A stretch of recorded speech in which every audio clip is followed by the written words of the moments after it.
We talked yesterday about principles and values and how living with your principles, your values, the maxims by which you move through life is what's important, not the titles you chase.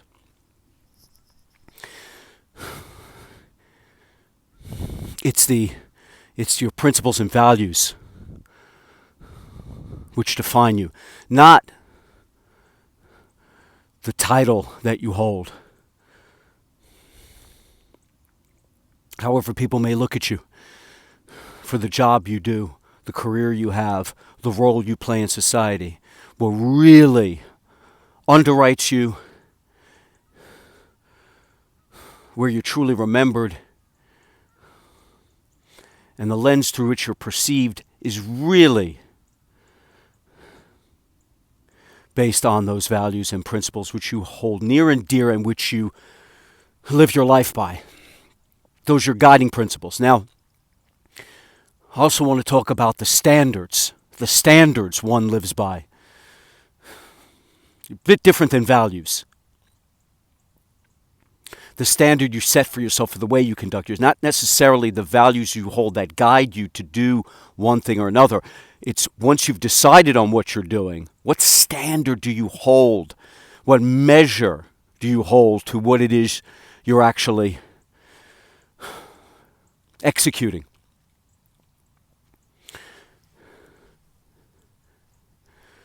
What standards, what measurements, what ruler do you hold to your actions such that you consider them job well done? Do you consider yourself moving in a way that is honorable, that is righteous and true, that is best in class, that is worthy? And worthy of who? Again, we have to be careful. We don't execute, we don't take action based on the esteem we'll receive by other men, the glory of other men, the power we're granted by other men. No. That's worthless. That's ephemeral. That's temporary. It has to live deep in your core, that standard. You have to walk away being able to look yourself in the mirror, that you gave it the all that you believe is necessary to live to the standard that you've applied to your life. So that lives here, that lives in your heart, and again, I posit that it goes higher, that it goes straight to Yahuwah. Because if we're truly living right, and if our heart is truly righteous and justified and sanctified, and if we're to have true peace and solace, everlasting joy, everlasting love, everlasting healing, if we're to have these things, let alone everlasting life, then it's Yahuwah's standard that we look to hold ourselves true to. And in doing so, we'll have a good life, a prosperous life, a righteous life, a fulfilling life, a life filled with gratitude and gratefulness and thankfulness. So what standards are we applying to ourselves when we conduct something, when we execute on something, the actions that we take? Once we've decided through the righteous principles and ethics and morals and values that we hold dear to our hearts, those axioms and maxims, again, coming from Yahuwah, Yahusha. Once we've allowed that to guide us to the thing that we're doing, because we know it is aligned with our values, now, again, we have to hold a standard to that action we're taking, that job that we're doing, that career that we're pursuing, that work, that journey, that experience, all has to be aligned, not just with our values, but we have to hold a standard. There has to be a standard bearer, so that we feel good about what we do, so we know what we're doing is done in the right way, in an effective way, in a way, again, as I say, where we can actually look ourselves in the eye and be able to say, hey, we've put the skin in the game. We've given it our all. We've done it to the best of our ability. That standard that pleases Yahuwah, Yahusha most.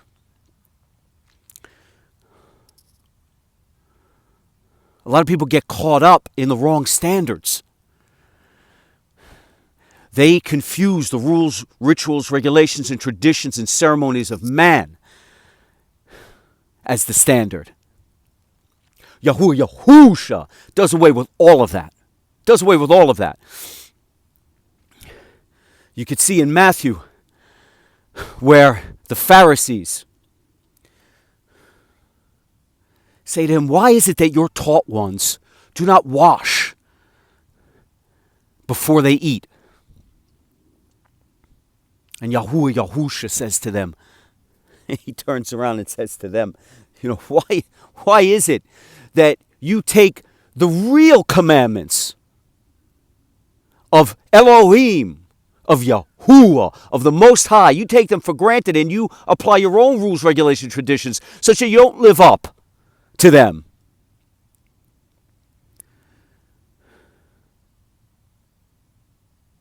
It's like when they say you should honor your mother and father. One of the Yahuwah's commandments, honor your mother and father.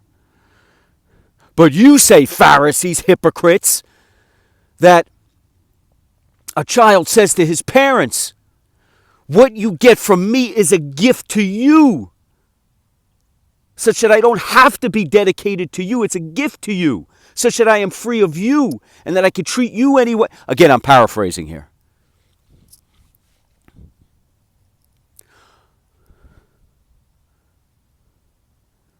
Any profit, in any way that you profit off of me as your child, that's a gift to you. That should be the honor you get. That should be I don't need to be your profit from me. And imagine a child working as a youngster for their parents as you would in ancient times. You would work the land for your parents. You work in your parents' business as a child, doing labor, doing work, helping out around the household. And as you get older, you might keep doing this for them. And that's it. That gift, that profit that you're making off your children, that's enough. That should say, they don't necessarily have to go beyond that and honor you in it. That frees you from having to honor your parents. So this is what, and again, this is just my interpretation of it.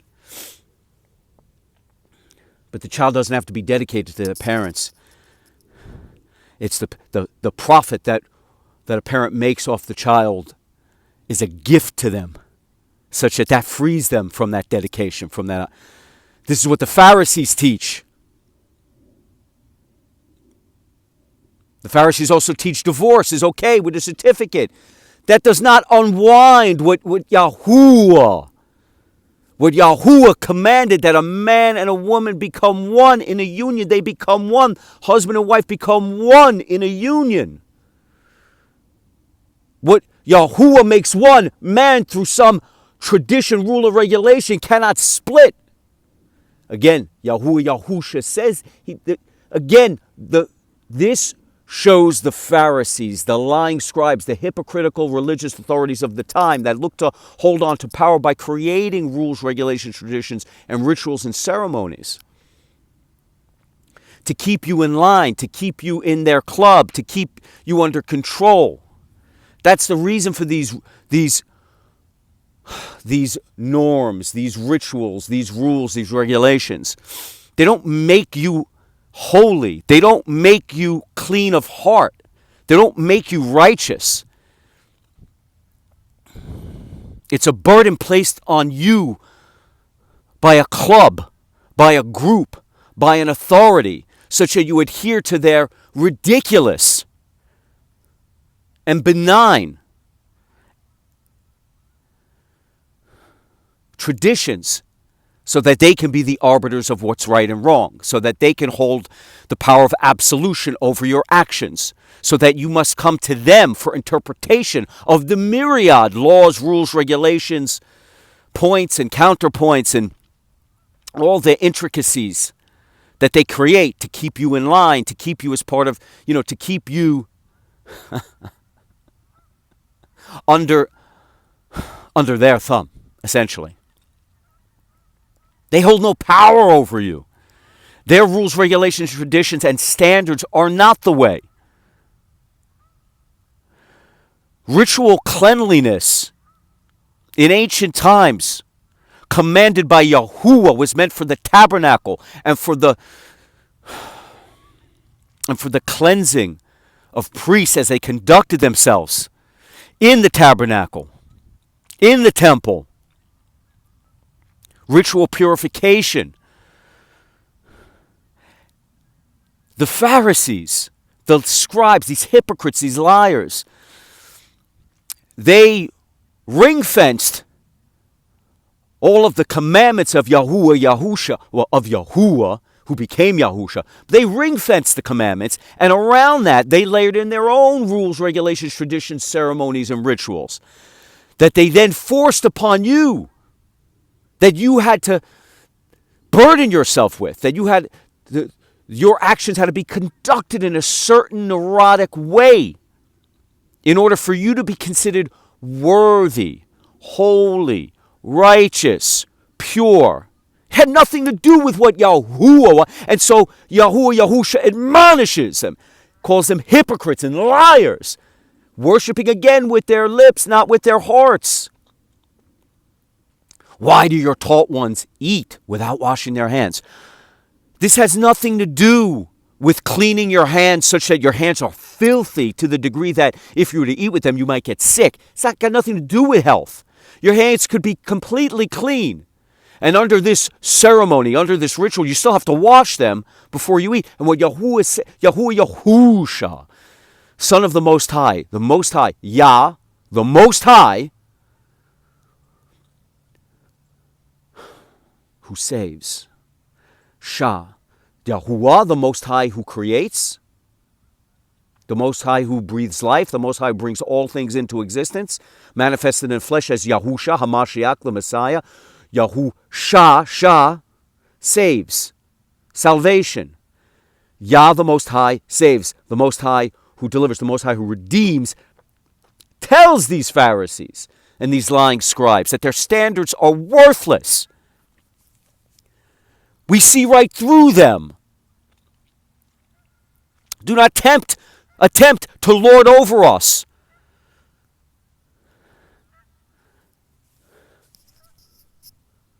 With your ceremonial prison, of only which you hold the key to free us from. No. What goes into the mouth does not defile a man. Defile a man does not defile him, his essence, his heart, his soul. It's what comes out of the mouth, Yahusha tells these hypocrites, is what debases a man. For from the mouth, which reveals the heart, comes all wickedness. From a poisonous, toxic, dark heart, all manner of wickedness. It's not what's coming in that's unclean, that you didn't wash your hands in some ceremony. What do you think, that ceremonially purifies your heart such that because you eat in this way, you're not defiling yourself?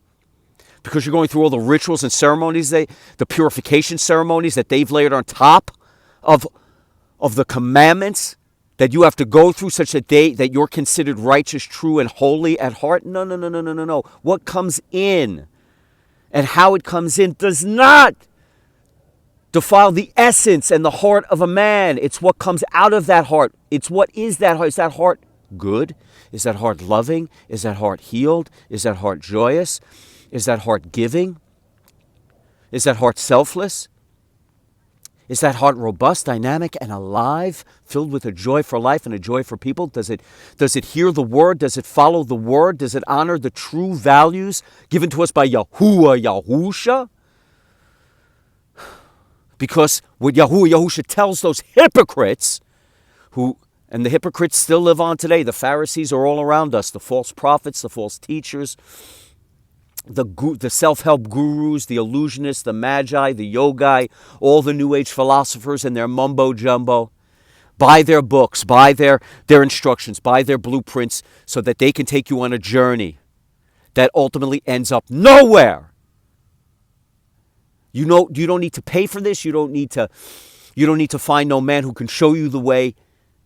No one holds the key. The Pharisees of this world are not the gateway to the Father. There is no gateway to the Father except through the Son, except through Yahusha, who is Yahuwah manifested in the flesh, who gave us the key in coming to him and confessing that he came in the flesh, in repenting before him, in believing in him and asking for his forgiveness and being washed over by his love and his light and his glory, and receiving the Ruach, baptized in asking for salvation, baptized by the Ruach, the set-apart Spirit, that we receive the breath of Yahuwah, that we receive, baptized by that Ruach HaKodesh, the set-apart Spirit, and fire which purifies all of the toxins, all of the poison, all of the hatred, all of the wickedness in our heart,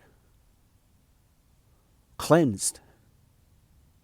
That's what, and then following his ultimate commandment, receiving the word, being grateful for the first time in our life for receiving that salvation, and then asking, submitting to him, surrendering and asking him to show us the way to live our lives in a manner that pleases him most. Asking for his will to be done in us, not our will, his will. He tells those hypocrites, it is what comes out of the mouth what defiles a man, because out from the mouth comes the truth of the heart. Out from the mouth comes all wicked reasonings, all slander, all manner of foulness, all manner of hatred, jealousy, envy.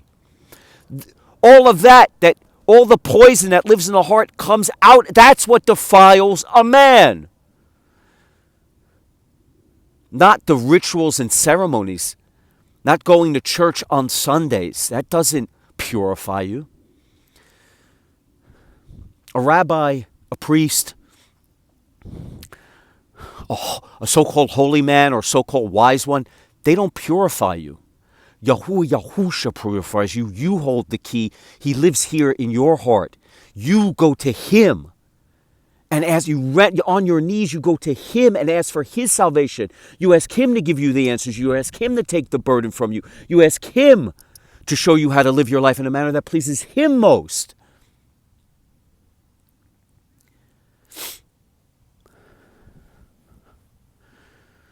So it's not these man-made rituals or ceremonies that are going to give you, not these man-made constructs that are going to give you the standards by which you need to conduct yourself, the actions that you take. Does your standard, when you take action, is it a true action, not some show that you're putting on, not some ceremony, not some ritual? Here, do you believe here in Yahuwah Yahusha? Have you received the word, and do you ruminate on the word, and do you live by the word? Because those are your values, and those are your standards. He's given them to you. He's given you the commandments and the standards by which you should live your life. The value and the standard for Yahuwah Yahusha are one and the same.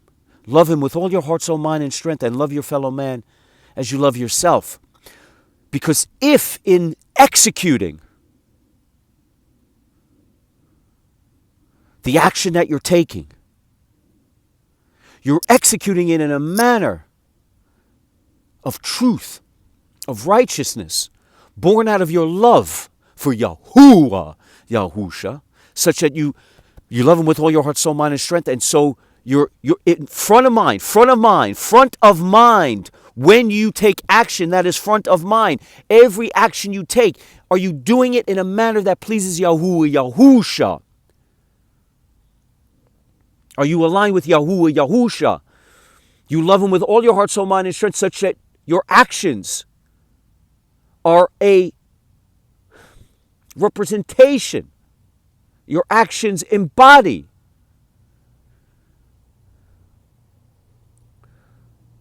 the way you move, your motion, the execution of what it is you do embodies the essence of Yahuwah Yahusha. That you love him with all your heart, soul, mind, and strength, and you love your fellow man as you love yourself. So every action you take is measured by that standard. Are you being righteous and true in your heart? Are the actions you're taking true? Are they righteous in the eyes of Yahuwah, not in the eyes of man? No man gives me a standard by which I live my life by. I have to please Yahuwah, Yahusha in my heart. My heart has to be righteous, true, justified, and loving. And if it is, then the actions I take, before I take them, I'm thinking to myself, is this the way I should conduct myself? Is this the way I should act? Would Yahuwah, Yahusha be pleased with that?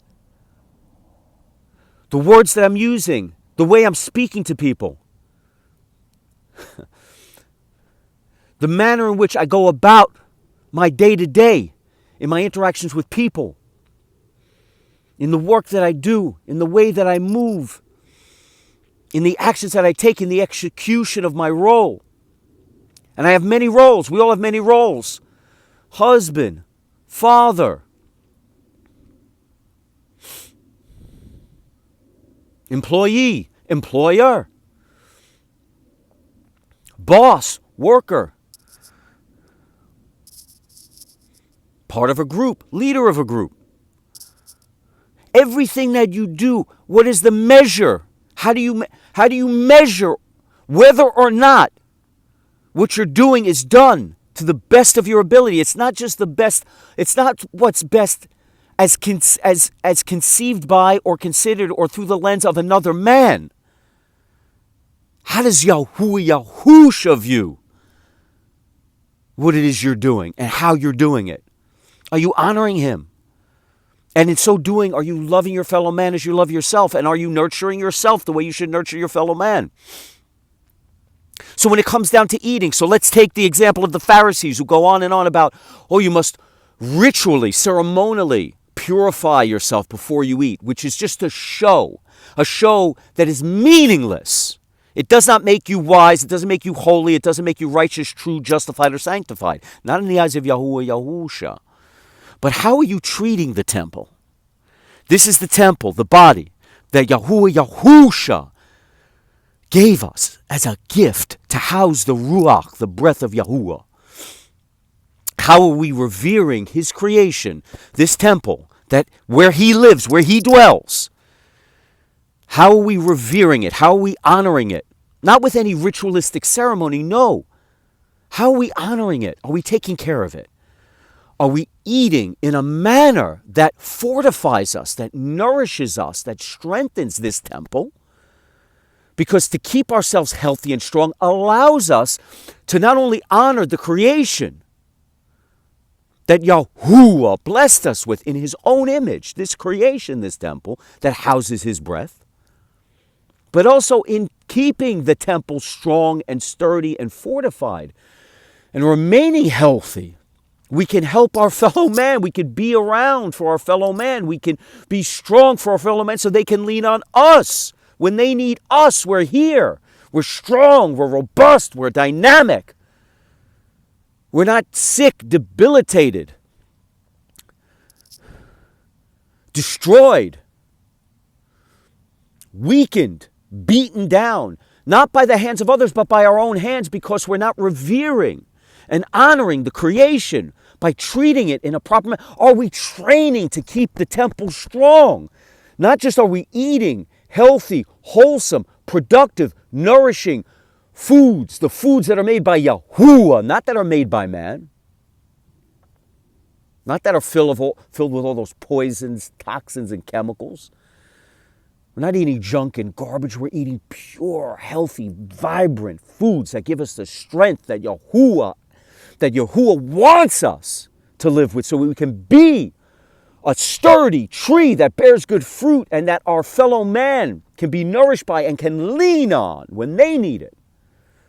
Are we living? It allows us to live as an example for our people. Are we training to keep the temple strong and healthy? So it's not about the ceremony. It's not about the ritual.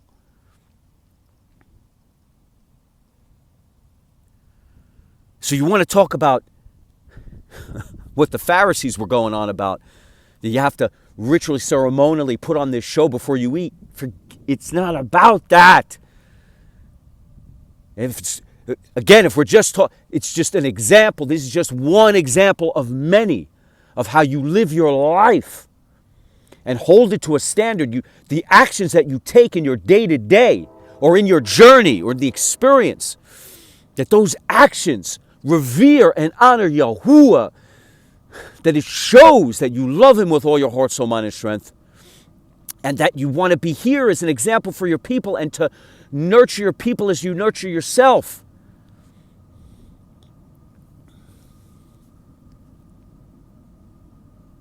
We follow the standards of Yahuwah, not of man.